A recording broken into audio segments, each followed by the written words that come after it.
প্রত্যেকদিন সকালবেলা আমি ঘুম থেকে উঠে যে জিনিসটা আগে গিয়ে দেখি জানালার পেছন দিকটাতে কতগুলো জবা ফুল ফুটেছে। আর এটাও ভাবি যে এই জবা ফুলগুলো কি আদৌ কি আমার হাতের নাগালের কাছে আসবে। হাতের নাগালের কাছে কিন্তু সব ফুল কিন্তু আমি পারতে পারি না, যেটুকু পারি সেটুকু তুলেই আমি ঠাকুর ঘরে নিয়ে পুজো দিই। আর এই ফুল গাছটা কিন্তু আমাদের এই বাড়ির না, এটা হলো আমাদের পাশের বাড়ির ফুল গাছ। যাই হোক, তারপরে কিন্তু আমি ঠাকুর ঘরে গিয়ে সবকিছু পরিষ্কার করে কিন্তু পুজো দিতে বসেছিলাম।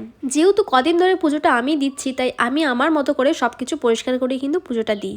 জানো তো, কখনো কখনো একটা মায়ের মতো ফিল হয় কিন্তু আমার। ওই যে মা সকালবেলা স্নান করে যখন পুজো দিত আর মা যখন গান করতো ঠাকুরের, তখন কিন্তু আমার সেই ফিলটাই হয়। যদিও আমি খুব একটা ভালো গান করতে পারি না, তবে ঠাকুর ঘরে গেলে কিন্তু আমি ফোনটা নিয়েই যাই। কেন জানো, আমি কিন্তু ভজন চালিয়ে কিন্তু পুরো পুজোটা কিন্তু দিই। পুজো দেওয়ার পর যেহেতু আমি দুপুরবেলাটা ফ্রি ছিলাম, তাই একটু ভাবছিলাম ফোর হেডটা ক্লিন করে কিন্তু আমি আইব্রোজ করবো। আর একটা কথা কি বলতো, রুলস মেনে কিন্তু সেলফ কেয়ার কিন্তু করাটা আমার হয় না, আর যেইটুকু দরকার সেইটুকুই কিন্তু আমি করি। আর তারপর তো রাতের দিকে গিয়েছিলাম এই পুচকুটার বার্থডে, গিয়েই দেখছিলাম সবাই ওকে আশীর্বাদ করছে, কেক কাটবে বলে সবাই ওকে উইশ করছিল। আর এখন যাকে দেখছো সে হচ্ছে আমাদের বার্থডে গার্লের মা। ভীষণই লাজুক, তবে কিন্তু খুবই ভালো। এই যে আমাদের বার্থডে লিটল প্রিন্সেস। আর এখানে না আমরা সবাই মিলে বসেছিলাম আর ওর ডান্সটা দেখছিলাম, তবে এত সুন্দর ডান্স করে সবাই মিলে ওকে ক্ল্যাপ করে কিন্তু অ্যাপ্রিসিয়েট করছিলাম। আর এই ভিডিওটা তোমাদের কেমন লেগেছে অবশ্যই কিন্তু জানাবে। দেখা হচ্ছে আবারও, এখন টাটা।